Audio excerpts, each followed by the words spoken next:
আসসালামু আলাইকুম। সবাই কেমন আছেন? আশা করি সবাই সুস্থ সুন্দর আছেন এবং নিরাপদে আছেন। আজকে নিয়ে আসলাম একটা লং ভিডিও। আবারও রোস্ট এবং পোলাও রান্না করব। শুক্রবার মানেই স্পেশাল। কিন্তু প্রতিদিনই তো দেখা হয় না। এই যে সপ্তাহে ২ টা বা ১ টা দেখানো হয়।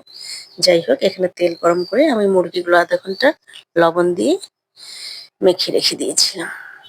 এখানে আমি সব রোস্টগুলো এখানে আমি একটা, একটা করে ভেজে নেব।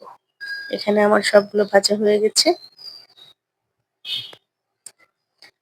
এখানে আমি এই ফাঁকে চিনি গুঁড়োর চাল ০.৫ ঘন্টা ভিজিয়ে রাখবো। যতই নিয়মিত হতে চেষ্টা করি যে প্রতিদিন একটা করে লং ভিডিও দিব, কিন্তু দেয়া হয় না। এখানে আমি ২ থেকে ২.৫ পটের মতো চাল নিয়েছি। এটা আমি এখন ০.৫ ঘন্টা ভিজিয়ে রাখবো।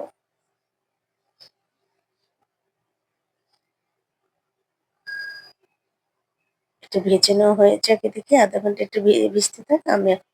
আপনারা সবাই আমার ভিডিও দেখেন, কিন্তু একটা লাইক দিতে ভুলে যান। অবশ্যই, অবশ্যই আমার লাইক দিয়ে দিবেন। আমার ০.৫ ঘন্টা ভিজানো হয়ে গেছে। এবার আমি পোলাওগুলা রান্না করে নিব।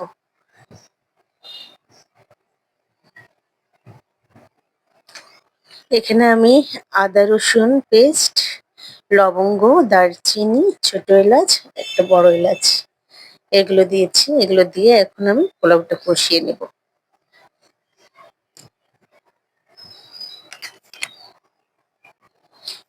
আপনার একটা লাইক আমার নিত্য নতুন ভিডিও বানার অনুপ্রেরণা জাগাবে।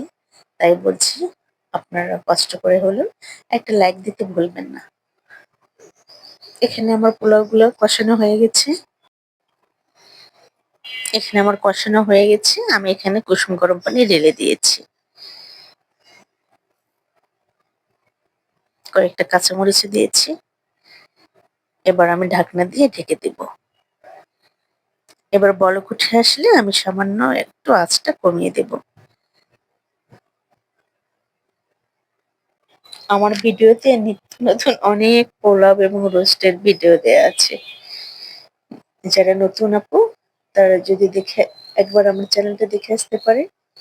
অনেক সোজা এবং সাদামাটা করে রান্না করেছি।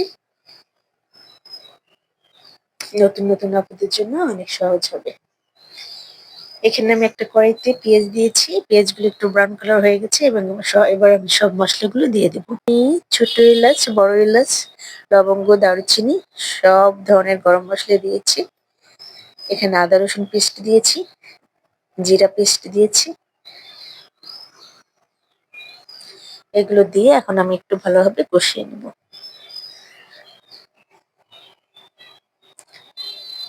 এবার আমি এগুলো এখানে বাদাম পেস্ট দিয়ে দেব।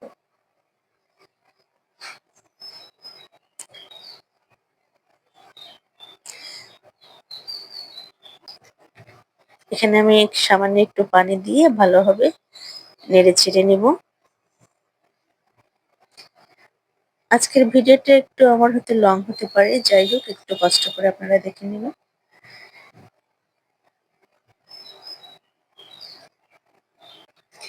আমার প্রতিটা ভিডিও হয়তো ১০ মিনিটের উপরে হয় না। কখনো, কখনো ৪ থেকে ৫ মিনিট, ৭ মিনিট, ৩ মিনিট এরকমই হয়। আজকের ভিডিওটা একটু হয়তো লং হতে পারে। এখানে আমি মরিচের গুঁড়ো একটু দিয়েছি। এটা আমি ভালোভাবে কষিয়ে নেব। সামান্য একটু দই দিয়েছি। এখানে আপনারা টক দই, মিষ্টি দই যার যেটা পছন্দ দিতে পারেন। তবে সব একটু দই হলে ভালো হয়। এখানে আমি একটু কেনা সসও দিয়েছি। আপনাদের যদি বাসায় বানানো সস থাকে তাহলে দিলে আরো সুন্দর হবে। টেস্টটা অনেক মজা হবে।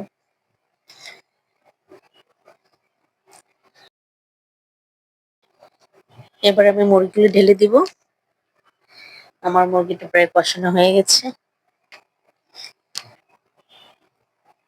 এই তো আমার ফাইনাল লুক। আজকের রেসিপিটি কেমন লাগলো অবশ্যই, অবশ্যই কমেন্টে জানাবেন। ওকে।